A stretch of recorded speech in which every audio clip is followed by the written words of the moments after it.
Olá, pessoal, sejam muito bem-vindos no podcast 1818. Hoje nós teremos um convidado muito especial com um assunto absolutamente interessante e uma história de vida que eu tenho convicção que todos vocês vão gostar muito. O nome dele é o reverendo Hernan Vilar e eu já vou mostrar de pronto o livro, que inclusive está na Amazon.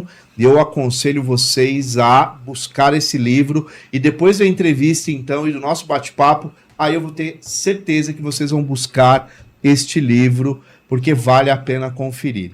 E antes de passar a palavra e o reverendo se apresentar a todos vocês, eu vou, é claro, pedir para que vocês se inscrevam no nosso canal, que vocês deixem os seus comentários, curte o programa e, mais do que nunca, compartilhar muito, porque vocês sabem que esse programa é uma mensagem de amor universal, cultura de paz e, acima de tudo, uma visão democrática, ecumênica, interreligiosa, enfim, sobre todas as coisas que a gente discute aqui. Reverendo, primeiro, muito obrigado pela sua presença e eu vou pedir com todo respeito que você se apresente aos nossos amigos e amigas do 1818.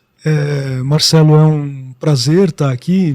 Meu nome é Hernan Vilar, eu sou monge budista de uma ordem japonesa, da Escola da Terra Pura. Eu sou neuropsicólogo e logoterapeuta. Sou guitarrista da banda Sou da Paz e sou autor do livro Budismo Shin, Sua História e Filosofia. Muito obrigado por me receber aqui, obrigado pelo momento de partilha.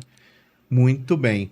Reverendo, é muito importante para quem nos assiste, e o pessoal sempre comenta isso, devido à relevância para quem nos assiste, e como isso aconteceu na sua vida, como que o budismo se apresentou na sua vida. Mas antes da gente chegar nesse ponto, como foi sua infância? Você já vem de uma família que tinha uma orientação budista ou não? Sim. Como que foi um pouco esse momento aí da sua vida, que eu tenho certeza que foi muito importante também? Eu nasci aqui no Brasil.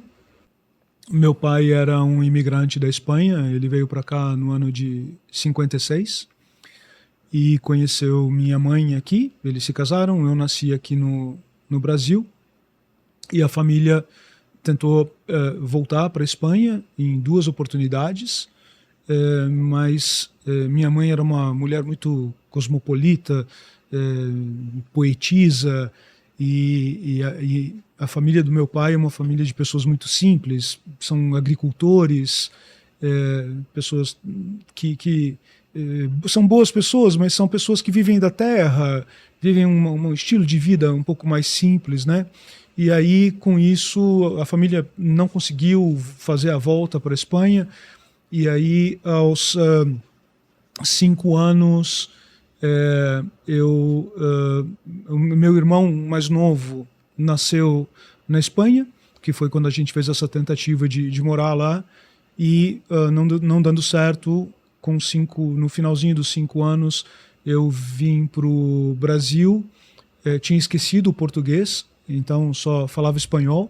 Quantos anos você tinha? Foi antes do meu 6º aniversário, eu era bem criança ainda. Aí tive que reaprender a língua portuguesa. Nossa, era muito jovenzinho. Muito... Entrando na escola para ser alfabetizado, 7 anos. E até hoje, às vezes, quando eu vou falar, às vezes eu acabo me atrapalhando um pouco. Eu venho de uma família de cristãos, então todas as pessoas na minha família são cristãos, de alguma forma, ou de alguma denominação cristã. Minha infância, eu cresci na cidade de Santo André, no ABC Paulista. Tive uma infância muito feliz, assim, meus pais adoravam estudar. Meu pai, professor universitário, foi professor da PUC por muitos anos. Legal.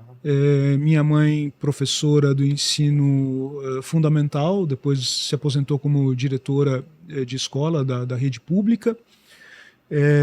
Eu herdei uma biblioteca gigantesca deles, assim, com mais de 5.000 livros, os quais pelo menos uns 3.000 eu devo ter lido.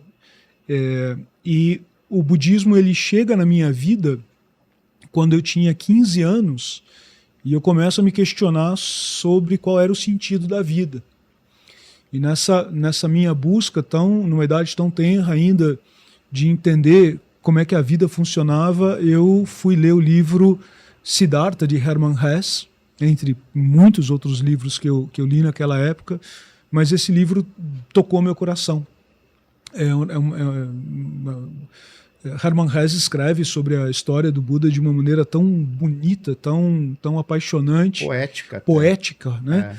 E aquilo me tocou e eu entendi que o meu caminho estava ali.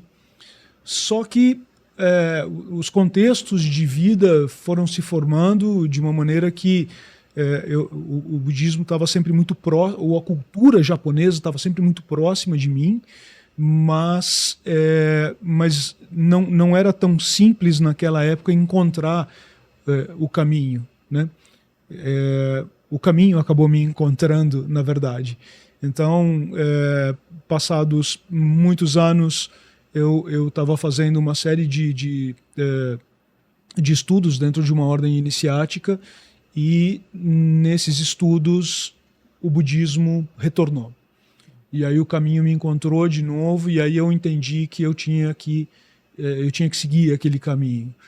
E no ano de 2000 se eu não me equivoco, 2008, eu me converti ao budismo, me juntei à missão sul-americana do budismo Shin, e desde então, trabalhando na missão sul-americana, acabei sendo convidado a fazer a ordenação como monge budista, e passei 5 anos sendo instruído pelos monges aqui do Brasil na liturgia, na história, nos cânticos, na filosofia budista.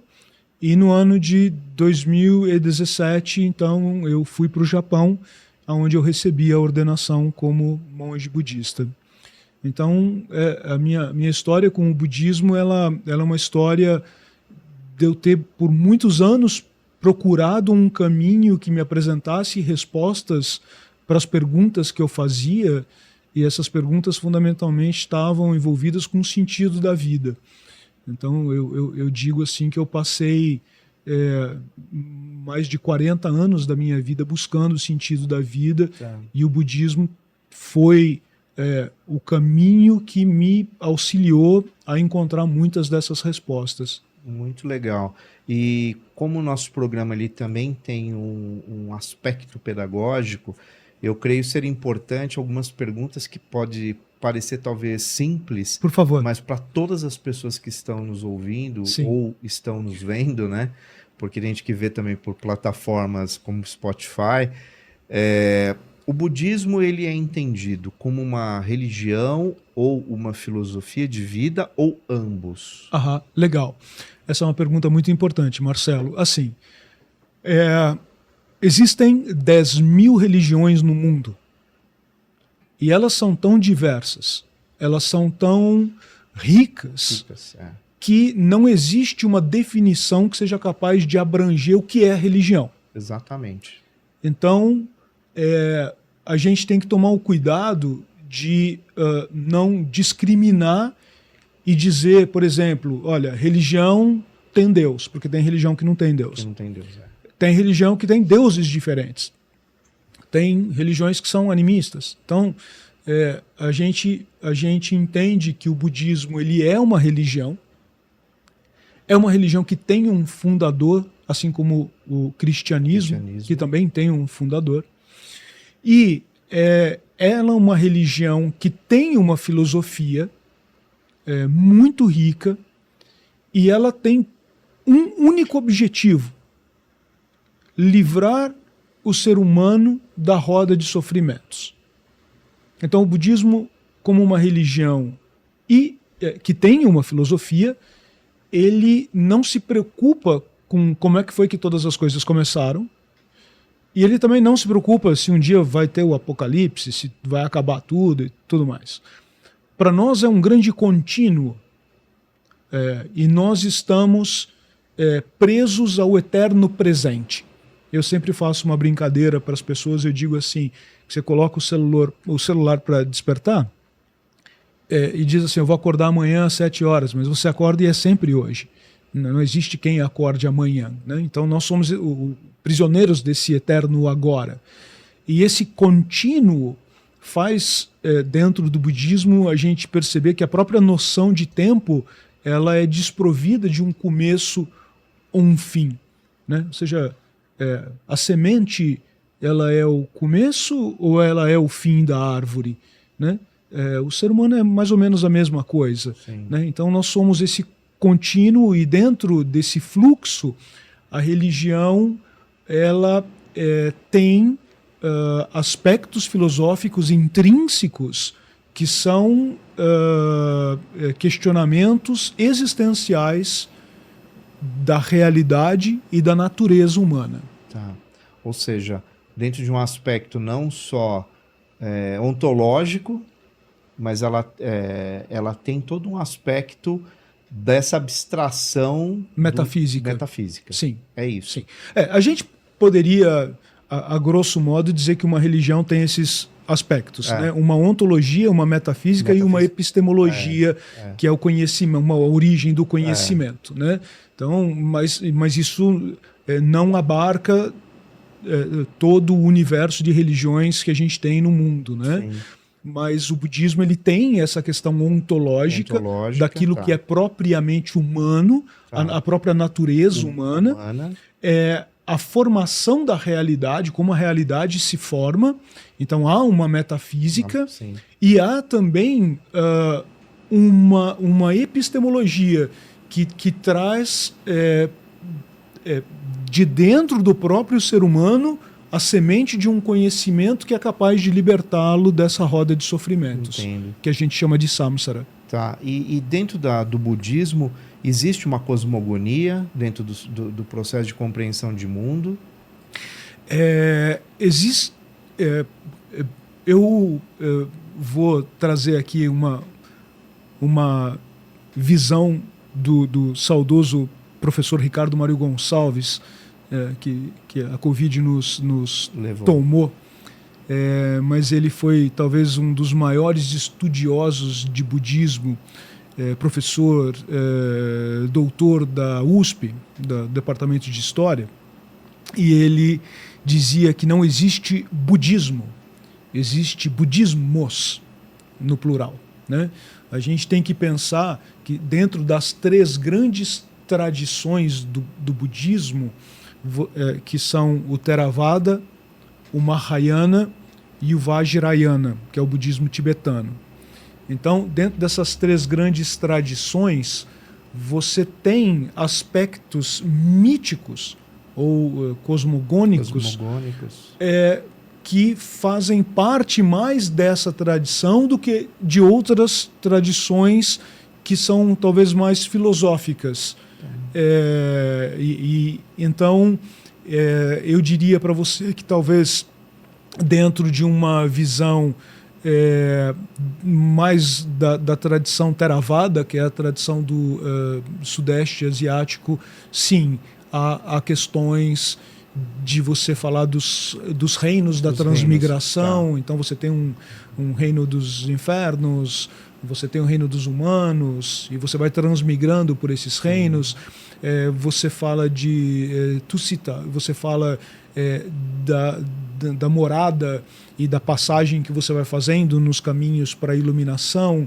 Então, ao ponto de você ter uma fala do próprio Buda em que ele diz que existem milhões de Budas em milhões de mundos.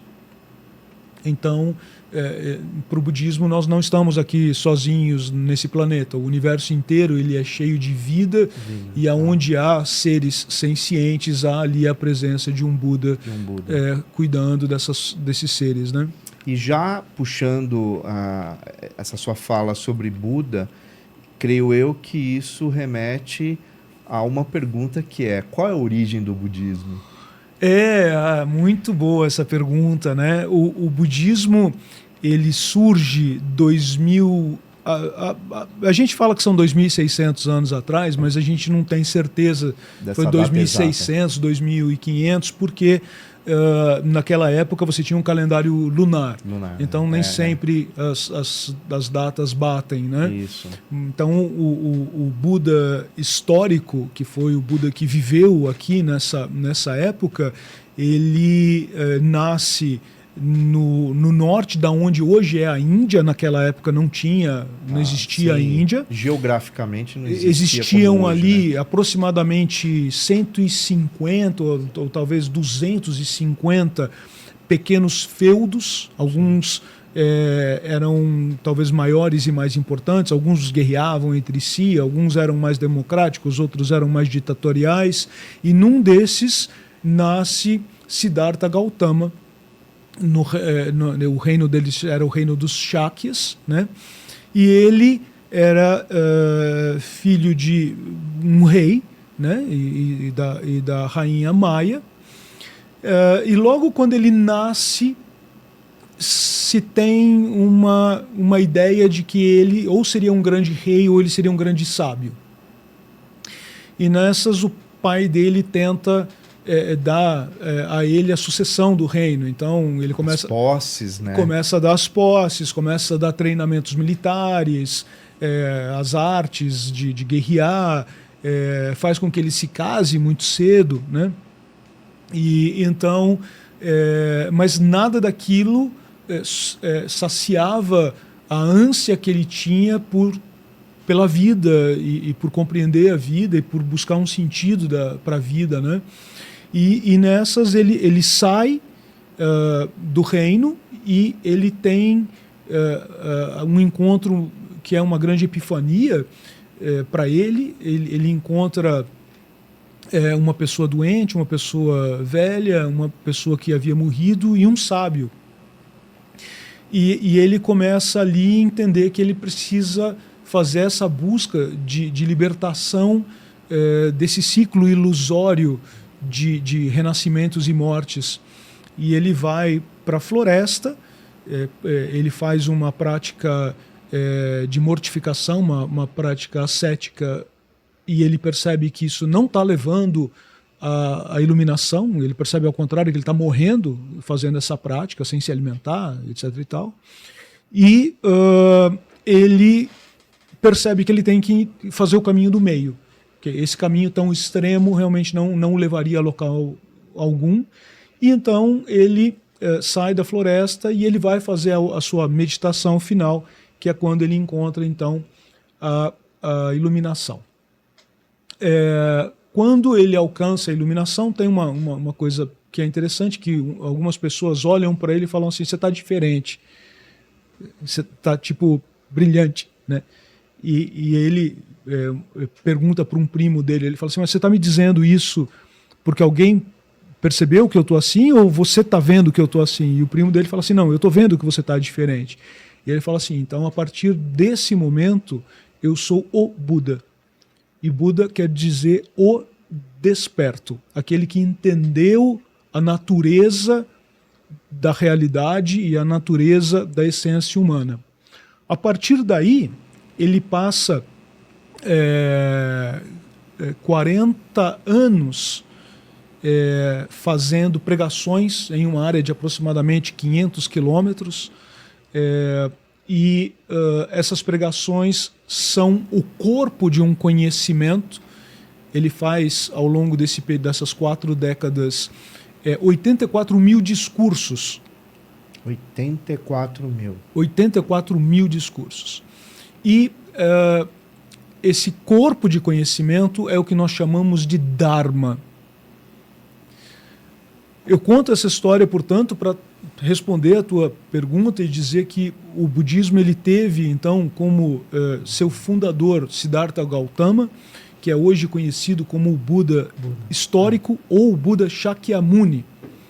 E a partir dele, os monges que o acompanhavam começam a levar esse conhecimento para várias localidades ali da Ásia e formam as tradições que nós temos hoje no budismo, que é o Theravada, o Mahayana e o Vajrayana. E uma curiosidade, reverendo, conforme esses discursos iam sendo proclamados e ditos, Alguém escrevia, ele mesmo fazia alguns registros. O que temos hoje disso?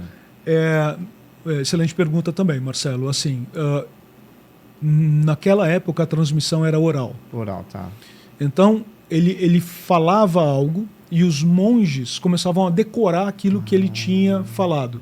Entendi. E havia grupos de monges que eram especialistas em ficar recitando e contando para outras pessoas e fazendo essas pessoas recitarem aquilo que o Buda tinha dito. Muito se questionou se na tradição oral o conhecimento não tinha se perdido. E estudos científicos demonstram hoje que existem poucas diferenças entre os diversos cânones budistas.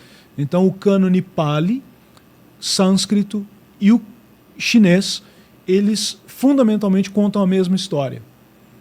Isso é sensacional sobre a luz, não só histórica, como documental, e mais do que isso, né? Uma rigidez no processo de compreensão e interpretação daquilo que foi dito. Sim. Porque há uma tradução para outros idiomas, né? Sim, sim.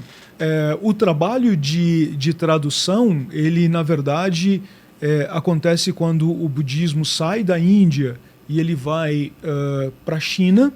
Isso acontece logo no primeiro ano da Era Comum.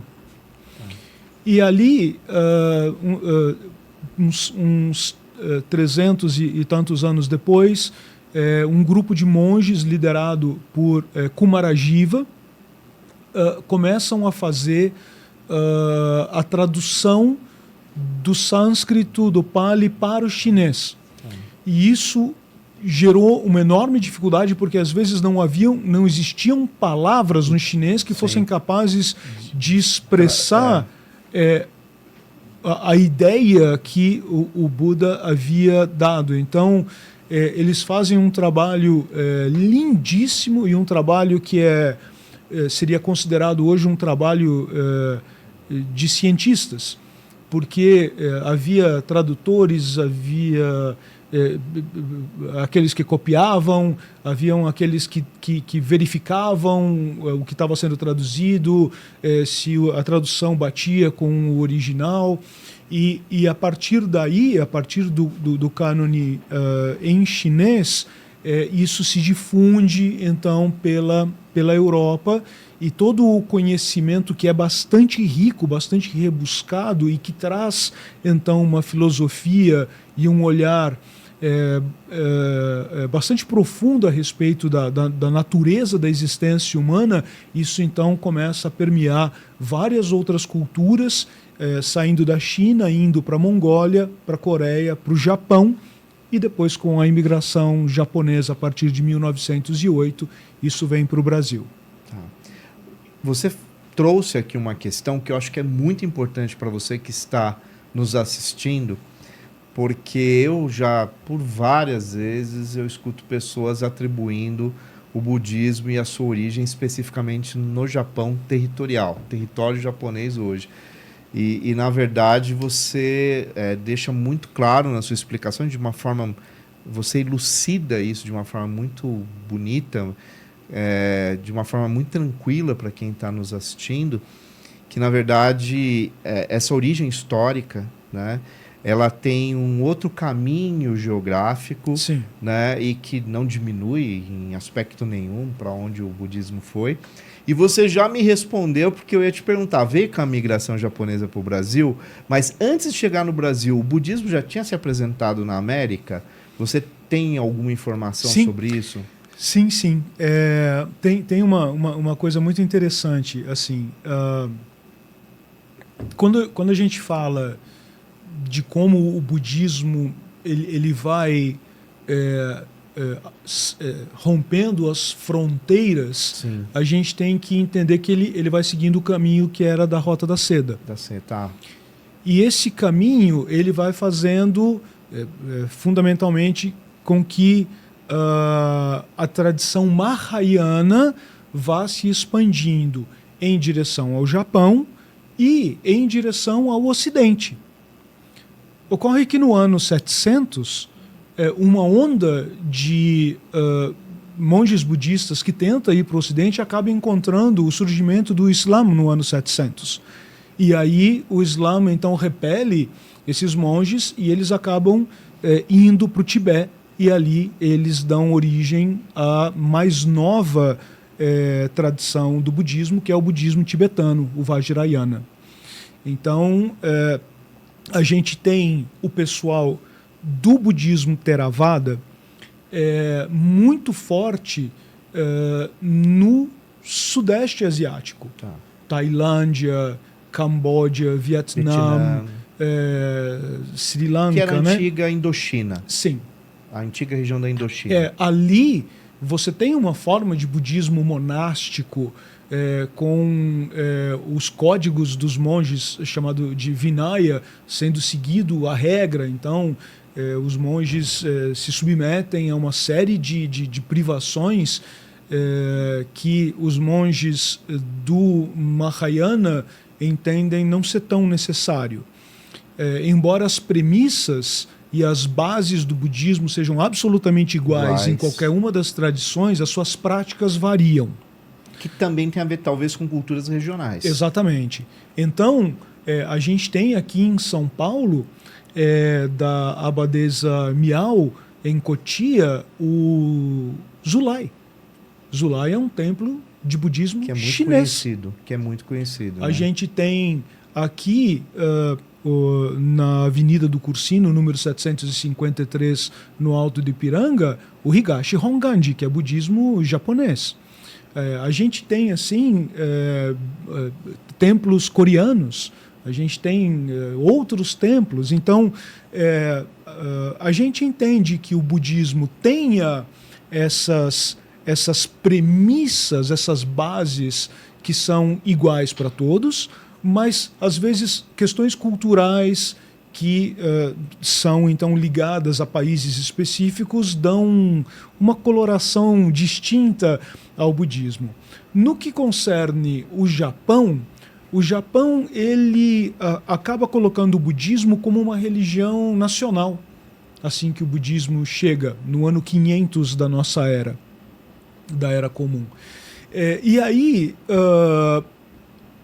os japoneses acabam criando um budismo tipicamente japonês. Com o DNA japonês. Com o DNA japonês. E aí, esse budismo, ele acaba indo para o Havaí e depois ele chega na costa da Califórnia, nos Estados Unidos. E ele chega fundamentalmente como o budismo Zen. O budismo Shin, ele é um budismo mais humilde, ele não gosta de tanta mídia, ele é um budismo de uma prática mais de fé do que uma prática meditativa. Então ele vem e ele acaba se tornando mais um budismo étnico, que é o budismo dos japoneses. Tá. E enquanto que o Zen, quando ele chega na Califórnia, com as práticas meditativas e o povo buscando a libertação da mente, sei lá, usar psicodélicos e tudo mais, eles acabam se apaixonando pela meditação. E aí o Zen ganha uma conotação, se não estadunidense, mundial. E muito quando isso chega na secularização da meditação, ou seja, a meditação sai do budismo como uma prática religiosa e ela é admitida no campo das ciências para ser uma prática secular. E uma prática que começou a ser estudada cientificamente. Então, você tem hoje neurocientistas, como o projeto Shamatha, do neurocientista Clifford Saran, que fica estudando como é que o cérebro funciona em estados alterados de consciência provocados pela meditação. Eu estou dizendo tudo isso para dizer assim que a gente não tem apenas o budismo zen e o budismo meditativo. A gente tem inúmeras escolas de budismo, nem todas elas meditam, existem muitas outras práticas de budismo, e a gente não pode estereotipar e falar assim, todo monge é tonsurado, todo monge é celibatário, todo monge é vegetariano. Não, nem todo monge cumpre essas regras. Existem monges que se casam, existem monges que têm uma vida secular, existem monges que não fazem a tonsura, né? Então, a gente volta naquela questão dos budismos, né? De você ter um matiz de enormes possibilidades de uma religião que tem no seu âmago essa vontade de romper com o ciclo de sofrimento que aprisiona a gente nessa vida. E que, infelizmente, para muitas pessoas, é quase um processo que se retroalimenta e que parece que não tem fim. Né? Ele se retroalimenta por conta de 3 venenos mentais. Que seria? A ignorância, a ganância e a ira. Nós sofremos por causa disso. A gente não percebe a realidade do jeito que ela é, e aí nos apegamos, e aí tem a ganância. Isso é meu, aquele é do outro, se você tomar o que é meu, aí eu vou ter a ira, e aí a ira me leva a fazer coisas terríveis. E a mãe de tudo isso, o útero de tudo isso, é a própria ignorância. Então o budismo, como uma religião, ele é uma religião social, altamente comunitária, que luta por justiça social e que luta pela educação. São caminhos fundamentais para um crescimento. Para a libertação da ignorância. Né? Então, o budismo ele é a própria expressão da cultura de paz. Isso é legal. Isso frisar é fundamental. Sim. Né? Sim. Porque eu acho que é um caminho que todos nós, enquanto sociedade, enquanto civilização, né, temos que refletir e muito. Sim. Agora eu quero te fazer uma pergunta. Pois não. Diante desse cenário que você coloca de uma forma muito pontual, muito verdadeira sobre a grande proposta do budismo e desses 3 venenos que são absolutamente reais no nosso cotidiano, os sistemas econômicos, você acha que ele interfere no processo de compreensão, talvez uma abstração ou de criar antídotos? Eu estou usando uma metáfora mediante a metáfora do veneno, criar antídotos para combater essas questões nossas, internas do ser humano, que também são alimentadas por um sistema, né? E que muitas vezes, de forma equívoca, as famílias tendem muitas vezes a ensinar a criança que tem que competir, que tem que ser melhor, que tem que ser o melhor salário, que tem que ser o melhor status quo. Como que você vê isso? Tentando ser assim, muito pragmático na resposta, existem questões da cultura neoliberal hoje que são temerárias. Essas questões nos colocam pseudo-verdades que não sustentam o convívio humano equilibrado. Exato. E quase dogmáticos. Pois é. Se você acreditar que a gente precisa de dinheiro para viver, você já está dentro do sistema. E a gente não precisa de dinheiro para viver. Viver é viver. O ser humano ele tem um desafio que é ser a melhor versão de si mesmo durante o seu processo de vida. Você não precisa de dinheiro. Se tiver dinheiro vai ser legal. vai te ajudar, talvez, você vai sobreviver de forma melhor. Mas se você não tiver, e ainda assim você conseguir ser a melhor versão de você mesmo no seu período de vida, você cumpriu a sua missão. Você me fez lembrar agora do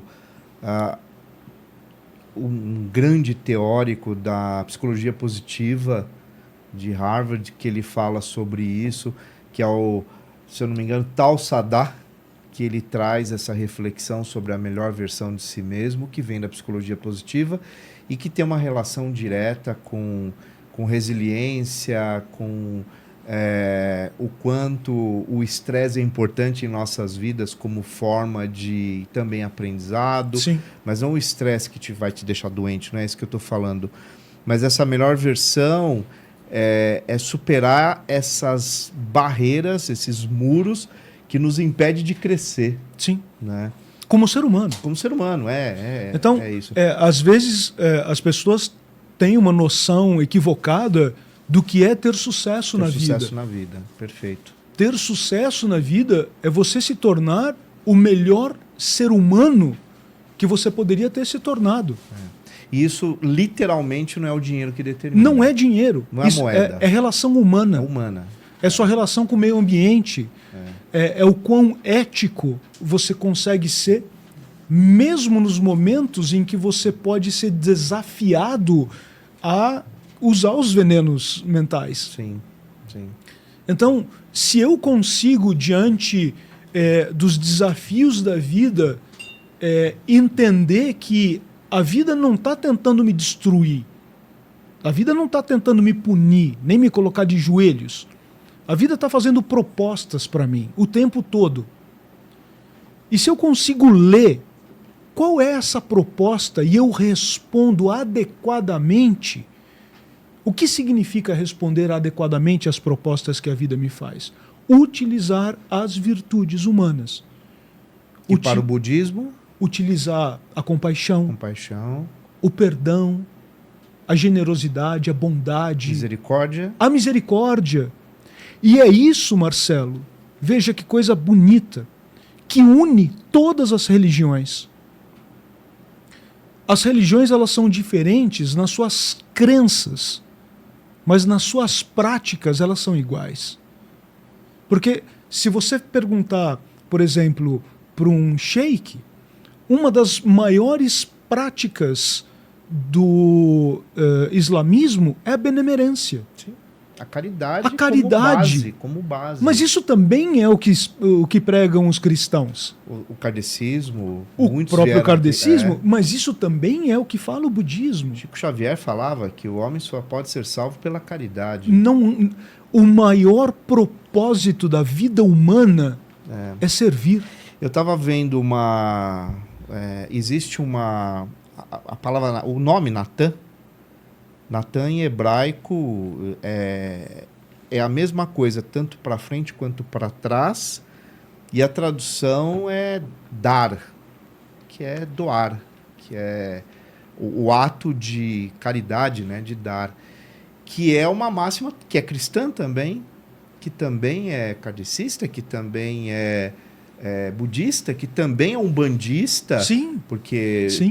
Todos, que é cristã como um todo, como é islâmica, o sheik que nós tivemos a honra e o prazer de recebê-lo aqui, ele traz na fala dele o tempo todo a caridade. Sim.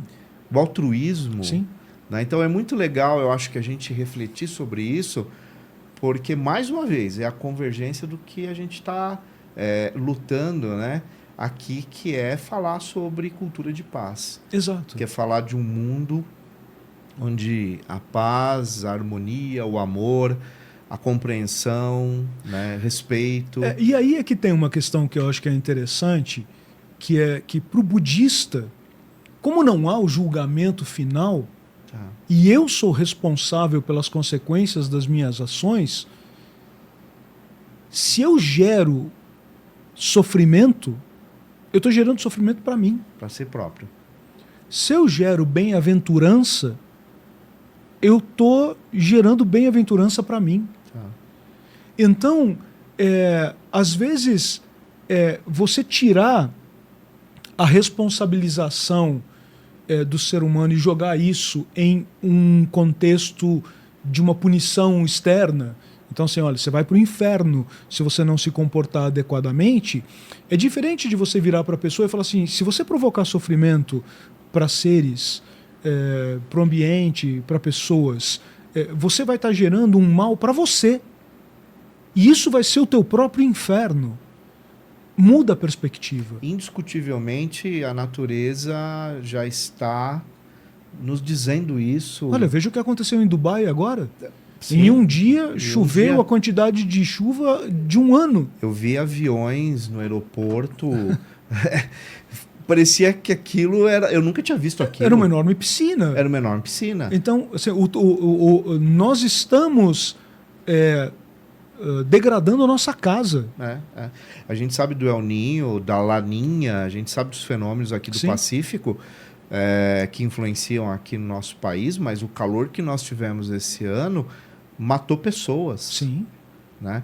Então, há sim um desequilíbrio ambiental, e esse desequilíbrio, objetivamente, a gente sabe que existem os ciclos naturais de aquecimento e resfriamento, mas nós sabemos que há um ingrediente humano preponderante no que estamos vivendo. Sim. Então, como você bem disse, a natureza também é consequência das nossas ações, aquilo que eu faço para o outro, e há uma circularidade constante, né, no processo aí. Sim.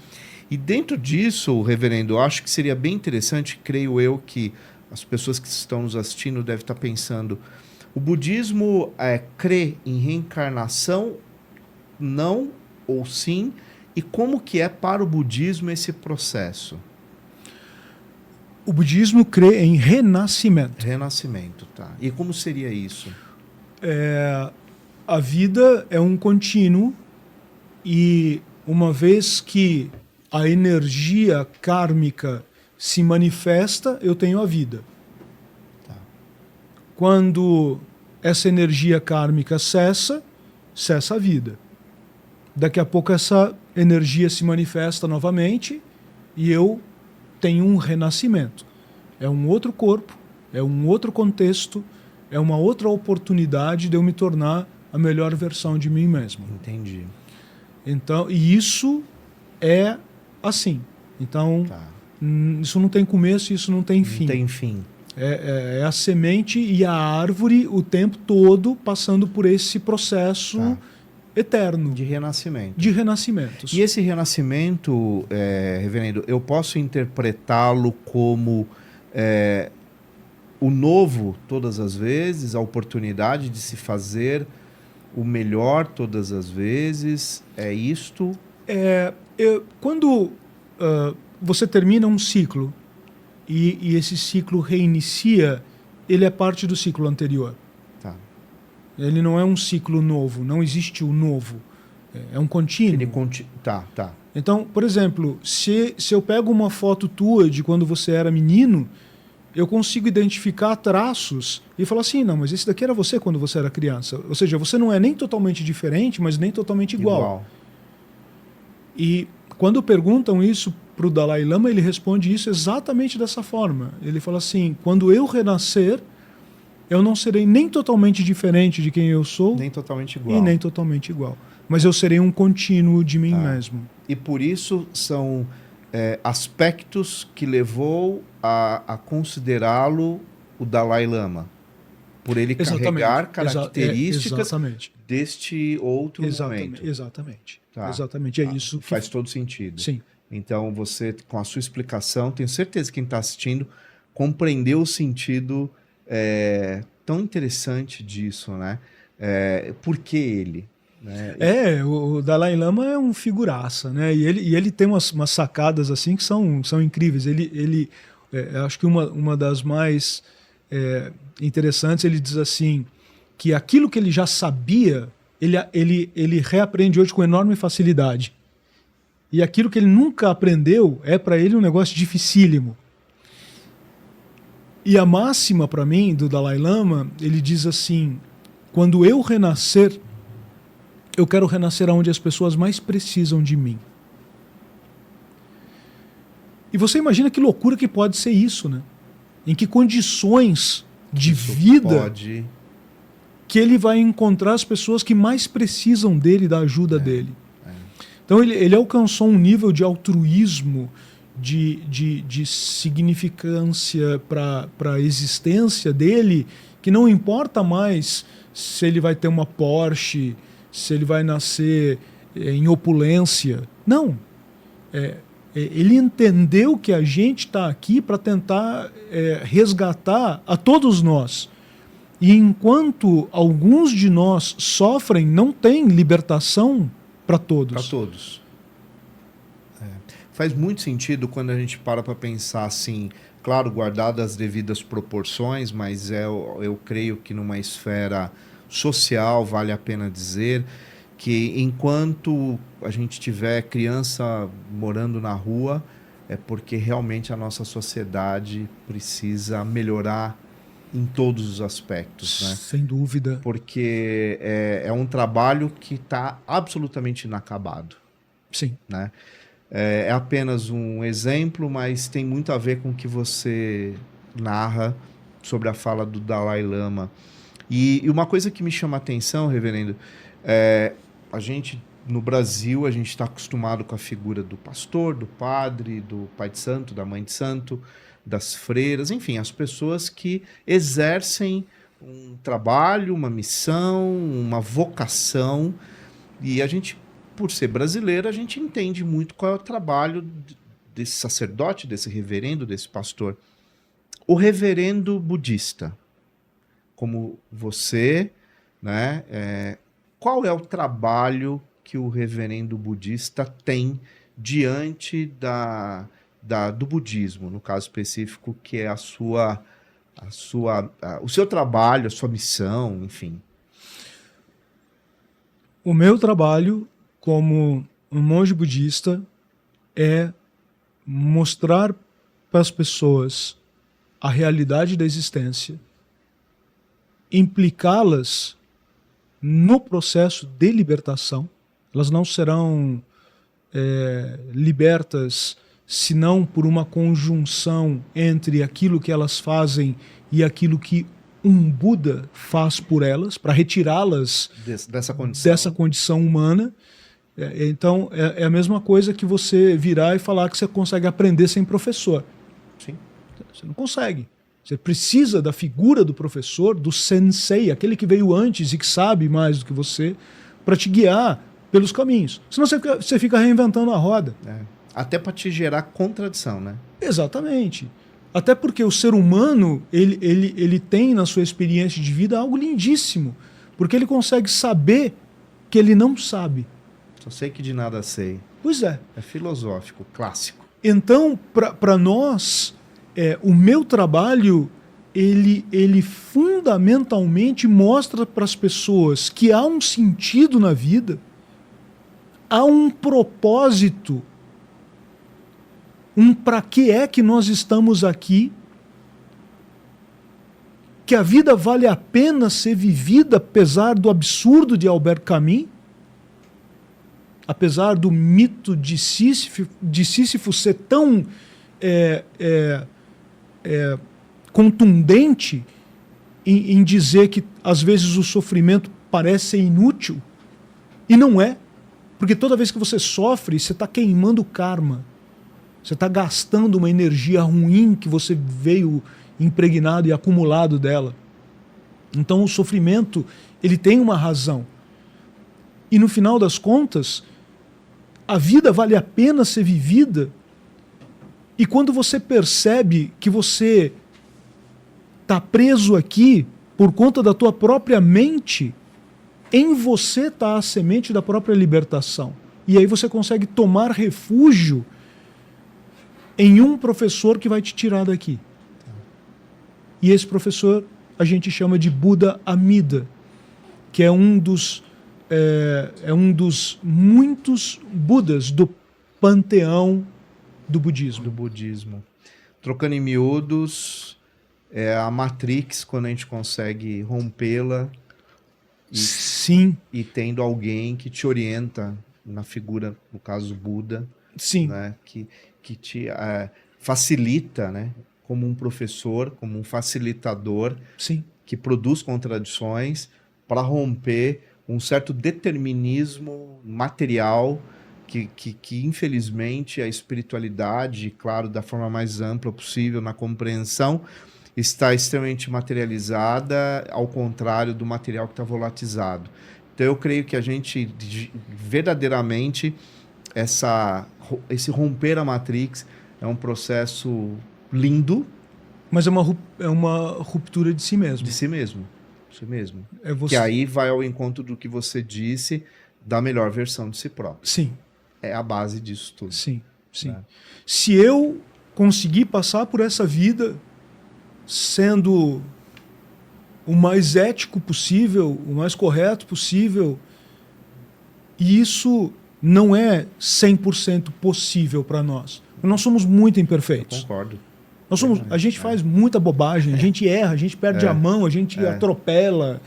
Né? A gente às vezes é movido. Né? Os nossos destemperos, a gente muitas vezes é tomado pelos nossos sentimentos, as nossas emoções. Sim. Então, nem sempre vai ser possível você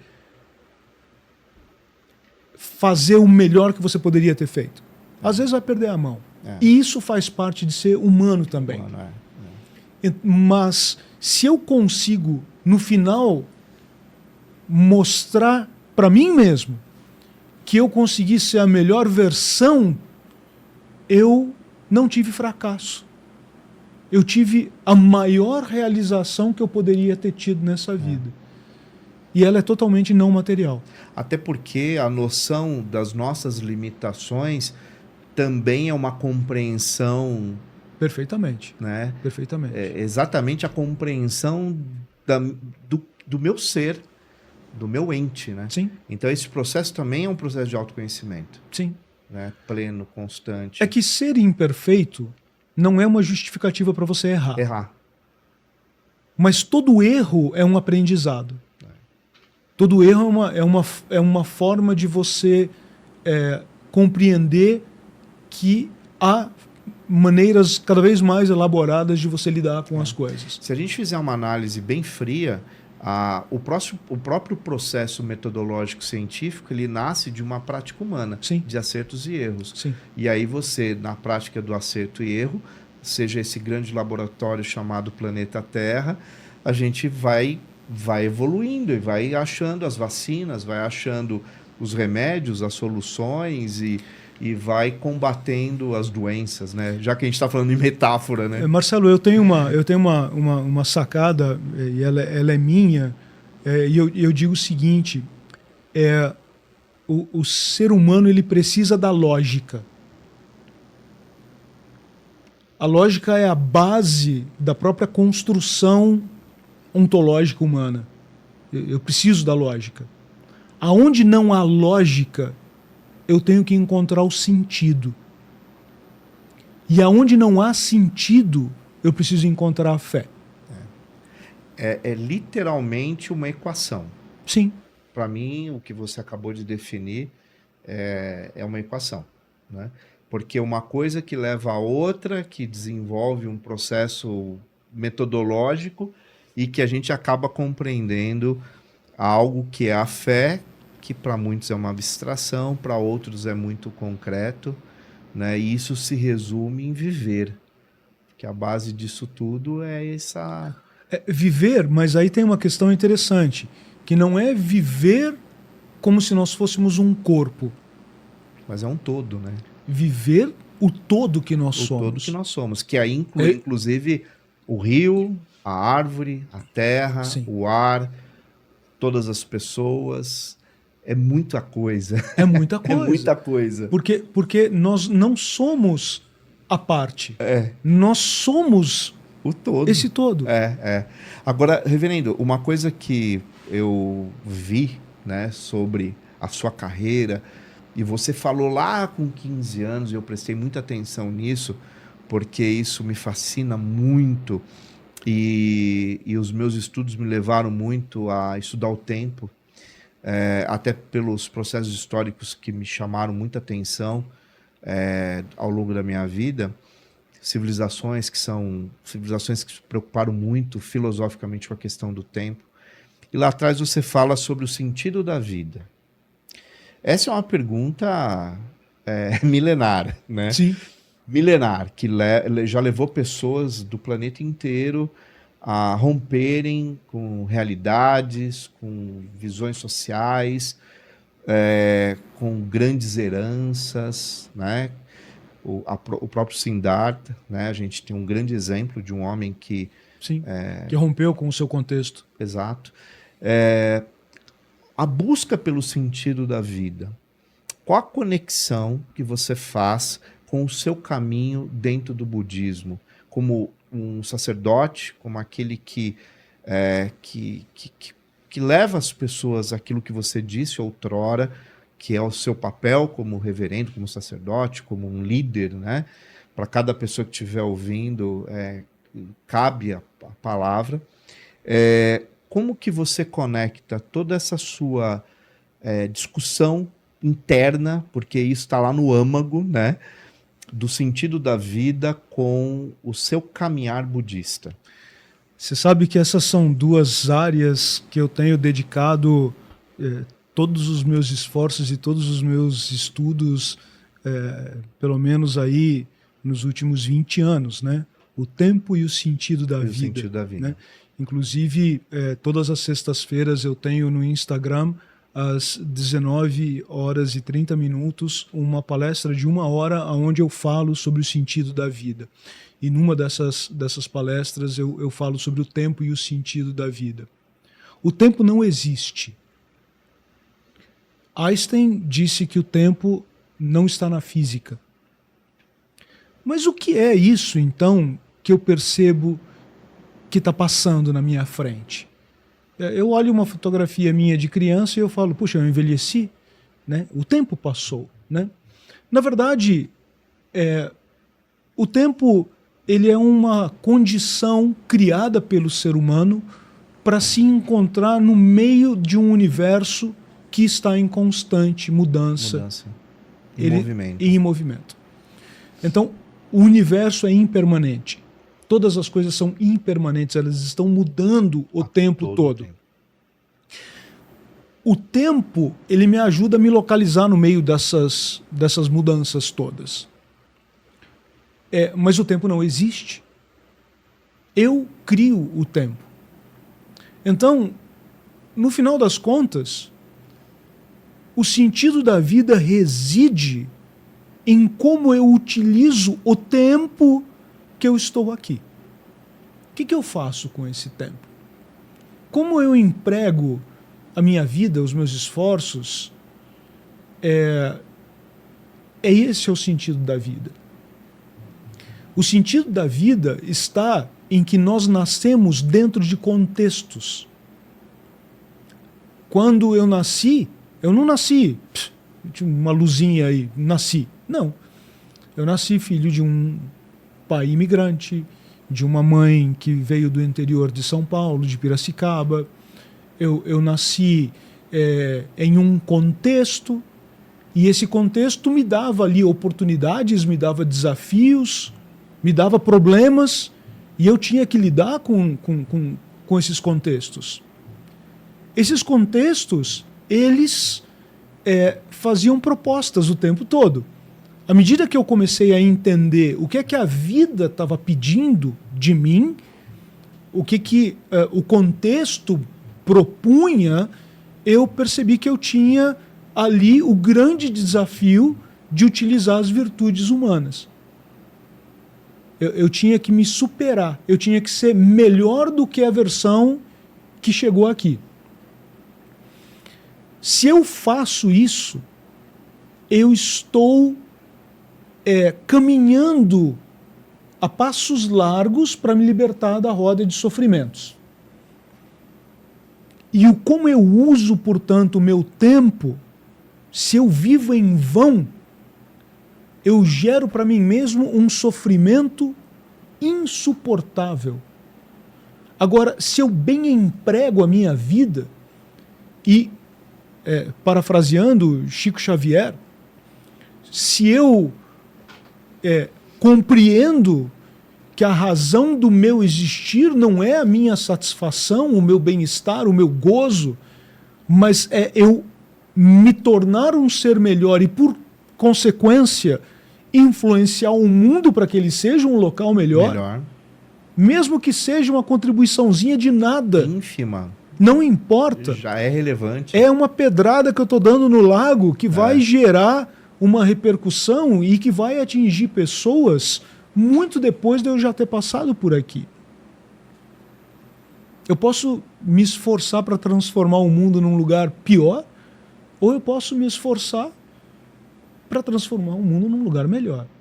A minha escolha vai gerar karma. E eu vou ser responsável por ela. É muito profundo tudo isso quando a gente pensa o programa e a gente faz uma reflexão o quanto faz tanto sentido esse momento, porque para mim o dar sentido ao tempo é fazer com que ele seja real para mim. Sim. Então, esse papo de 1 hora, 1 hora e 10, 1 hora e 15, ele pode transformar pessoas, ele pode transformar vidas. E mais do que isso, às vezes uma fala sua, uma intervenção, uma intenção para aquele que está nos assistindo, pode ser essa pedra no lago que vai fazer com que as vibrações e aquela onda de energia, porque vai se expandindo e alcançando todas as pessoas. E não é um processo de converter o outro aquilo que eu quero ou acredito, mas é uma energia que transforma vidas. É importante que as pessoas entendam que não é a gente que escolhe o caminho, é o caminho que escolhe a gente. É escolhido. As pessoas... não são as minhas palavras que chegam até as pessoas, são as pessoas que chegam até as palavras. E mais do que isso, reverendo, se você pegar o próprio universo da internet, é claro que a gente não é inocente, sabe dos algoritmos, das intencionalidades mercadológicas. Sim. Mas às vezes chega algumas coisas que eu já vivi isso, que são sinais para mim. Sim. Então às vezes eu tô ali no meu mental, né? Sei lá se fui eu que produzi isso, mas de repente aparece uma frase. É isso, né? De repente você tá, sei lá, eu trabalho com educação, né? Sim. Então às vezes uma criança chega e fala uma coisa totalmente fora do contexto, é um sinal ali, né? Então essas energias, né, da maneira que cada um quiser entender, elas se manifestam no nosso cotidiano. Agora a gente tem que ser alfabetizado para também compreender esses sinais. É verdade. Na correria do dia a dia, a gente não para contemplar os sinais. Porque às vezes o contexto está ali dizendo, Marcelo, olha aqui o que você está fazendo. Tá na sua cara. Presta atenção. Olha a tua escolha. Você vai fazer isso mesmo. Né? Isso é o melhor que você vai fazer do seu dia. Você tem certeza? É isso mesmo, porque se você fizer isso, se você gerar sofrimento para as pessoas, se você deixar uma impressão ruim no mundo, isso vai recair sobre você. E às vezes é uma palavra. E aí você só tem que observar o que a vida está pedindo, o que o contexto está propondo. Se você faz aquilo que faz sentido, muito rapidamente você gera consequências que fazem sentido na tua vida. Sim, exatamente. Agora, se você vive fazendo coisas que não fazem sentido, muito rapidamente, nada mais vai fazer sentido. E a satisfação do ato, do fazer, está muito agregado ao sentido verdadeiro daquilo que você realiza. Claro. Porque quando também aquilo não é verdadeiro, são as verdadeiras máscaras. Eu já falei aqui, eu acho, existe um ritual maia, dentro do universo espiritual maia, que são de máscaras. Então eles falam que quando eles entravam em lugares sagrados, determinados lugares, para você entrar, você tinha que ser totalmente puro e totalmente verdadeiro. E aí eles faziam um ritual que eles metaforicamente tiravam máscaras que não eram reais, não eram físicas, até chegar na sua verdadeira essência. Aí você estava pronto para entrar, por exemplo, nos rios secretos, onde eles realizavam rituais, enfim. Então, essa versão, ela tá aí, né? E a Tá. gente tem que aprender a Essa versão buscá-la. se chama ego.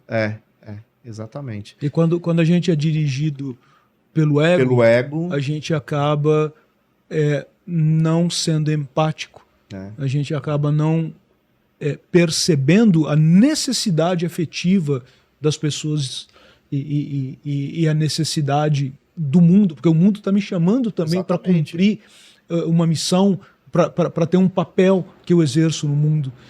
E aí você parte de um único pressuposto, que é o seu egoísmo.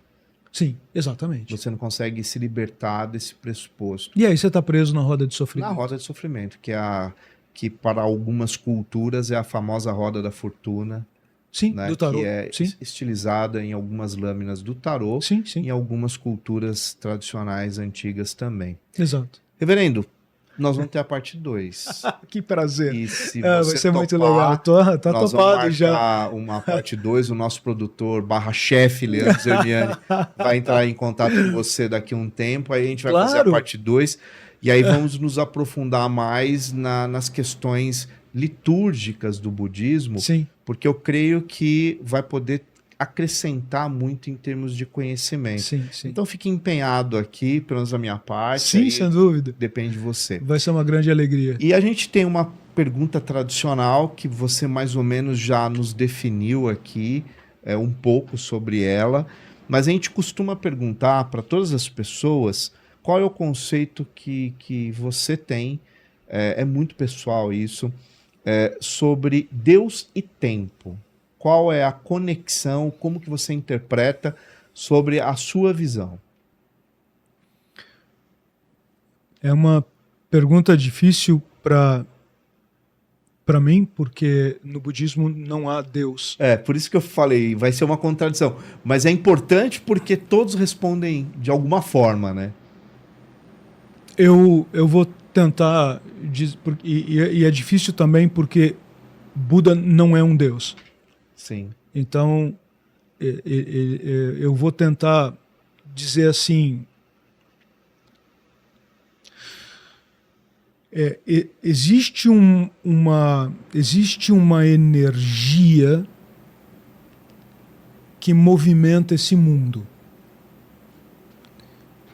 E essa energia ela tem uma duração. Essa duração a gente chama de tempo. E essa energia ela é dinâmica, ela é impermanente, ela está mudando o tempo todo, mas ela nunca deixa de ser. Ela é um contínuo. E eu surjo nesse contínuo. E quando eu surjo, eu experimento essa agremiação, essa junção de mente e corpo, que não é separado, é uma coisa só, por esse período.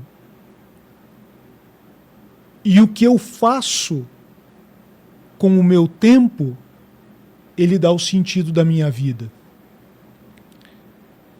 Como no budismo, eu sou responsável pelas minhas escolhas e eu sou responsável pelas consequências das minhas escolhas,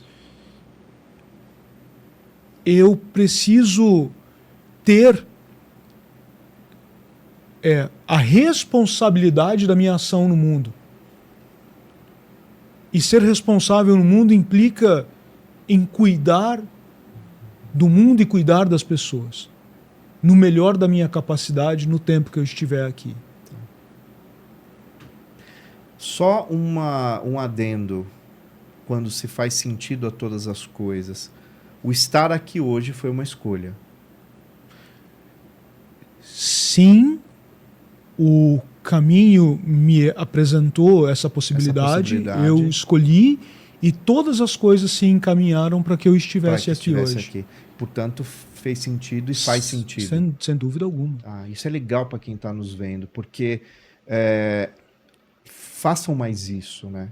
Aqui a gente está falando do nosso programa, mas façam mais coisas que faz sentido para você, de verdade. Exato. Assim, né? E que você sabe que de alguma forma, pequeno, grande, médio, não importa, vai impactar de alguma forma. Sim. Porque a tua fala, o teu discurso, a sua narrativa com toda a convicção, como todos os que já estiveram aqui, impactou a vida de alguém.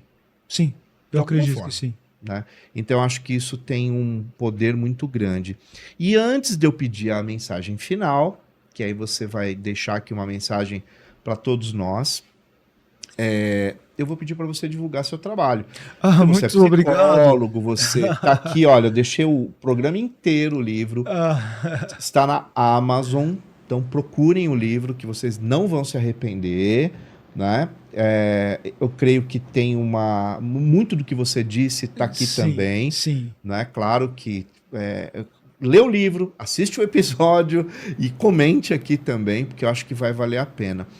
Então agora o momento é seu. Você pode falar do seu trabalho, se quiser deixar telefone, se quiser deixar o endereço do seu Instagram, que vai estar agora, que as pessoas estão vendo aqui no vídeo. Sim. Fica à vontade. É o seu momento. Eu trabalho como psicólogo e neuropsicólogo. As pessoas que quiserem me encontrar podem acessar o site da Doctoralia e digitar o meu nome, que vão encontrar o meu perfil. Podem agendar consulta comigo como psicólogo.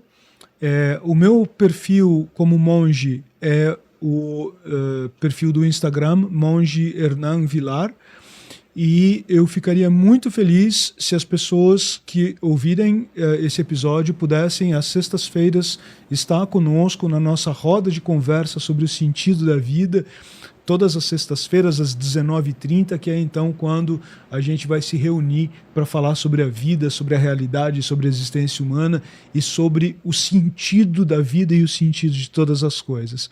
Eu acho que isso é o mais importante. O livro, claro, ele está à venda no site da Amazon e também no site da editora, que é a Axis Mundi. E é isso. Eu agradeço a oportunidade de poder divulgar Legal. Esse trabalho. E já, mediante todo o meu agradecimento e da equipe de produção daqui do programa, nosso, assim, de verdade, muito obrigado. Um prazer. De verdade, de coração. Foi uma alegria. E vamos fazer a parte 2 logo. Certamente. E agora eu vou pedir para você, reverendo, com todo respeito, que você deixe para todos e todas as pessoas que acompanham o nosso programa uma mensagem final. Bom, todas as pessoas que nos assistem saibam que a vida, às vezes, ela consegue ser muito dura com a gente, né? Acontecimentos, às vezes, muito complicados, desafios difíceis de serem superados, e cada um desses acontecimentos, eles nos trazem a oportunidade de nós respondermos com o melhor lado nosso, com todas as nossas capacidades, com todas as nossas virtudes, fazendo com que o sofrimento que muitas vezes a gente passa, ele não seja em vão, mas ele seja um aprendizado, ele seja o degrau que vai me levar a ser a pessoa que passou por aquela experiência, né? No final das contas, preocupe-se não com aquilo que você vai ter na sua vida, mas com quem você vai se tornar ao longo do viver. Isso talvez seja mais importante do que qualquer outra realização que você possa ter na tua vida.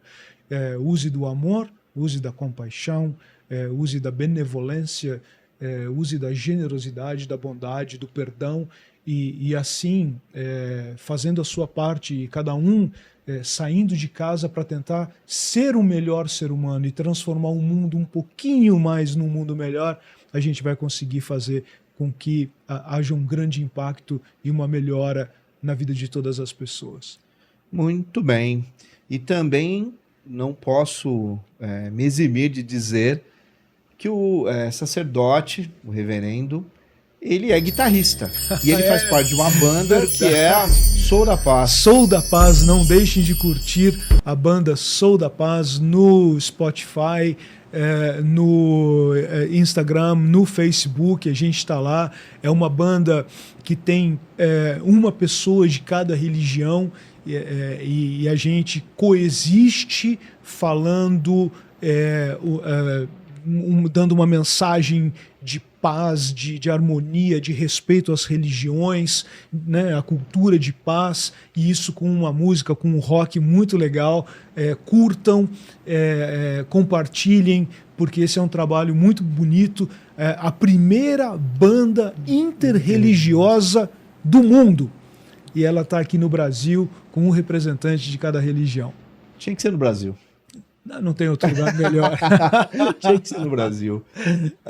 Bom, eu quero profundamente dizer a vocês muito obrigado por ter acompanhado o episódio de hoje. Realmente foi um episódio muito especial, com conteúdo muito rico, e eu tenho certeza que todos vocês vão aproveitar muito. Não posso me furtar do direito de dizer da Lute Benedetta, que é uma das nossas apoiadoras, que faz velas sensacionais, então procure aí que você vai gostar muito da produção desse pessoal, tem todo um cuidado na feitura ali das velas. Da Noesis, que é uma plataforma de psicólogos que atendem brasileiros que moram fora do Brasil, que por incrível que pareça, todo mundo acha que o cara foi para fora, ele está muito feliz. Não, tem muita depressão aí, tem muito medo, tem muita expectativa, então eles são pessoas com um aporte intelectual e uma expertise para atender esses nossos irmãos brasileiros e brasileiras que estão fora. A RPA Produções, que é uma empresa de eventos, procurem lá o Rodrigo Águida, que inclusive é a empresa que representa as minhas palestras há mais ou menos 18 anos, e pode conferir que eles são sensacionais em qualquer tipo de evento. Tem a Bacarim English School, que é uma escola de idiomas, né, online, eles trabalham muito com aulas online, isso vem muito da pandemia também, e vale a pena conferir. Por coincidência também o proprietário chama-se Rodrigo, como o Rodrigo Bacarim e o Rodrigo Águida da RPA. Bem, não se esqueçam de procurar esse pessoal, eles estão sempre apoiando o nosso podcast, e vou pedir para vocês se inscreverem no canal, deixar o comentário e compartilhar muito. E para finalizar o episódio de hoje, eu vou mais uma vez enfatizar: amor universal é o que a gente tem que praticar, não falar apenas, mas praticar no nosso cotidiano e difundir cada vez mais uma cultura de paz, e que os nossos líderes políticos eles incorporem um pouco os valores da cultura de paz, porque tem que partir também de estruturas do ponto de vista sistêmico com muito mais força para que haja uma civilização, uma sociedade, uma cultura, um povo que tenha mais equidade social. Bom, muita luz a todos vocês, um grande abraço do amigo Marcelo Lambert e até o próximo episódio. Muito obrigado, até mais. É isso.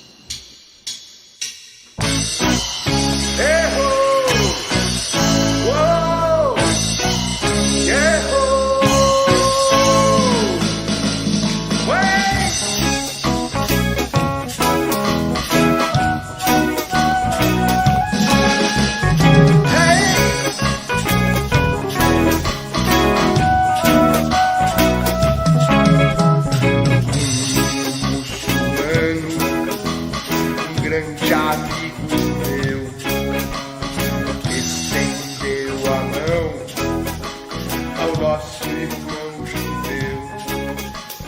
Nosso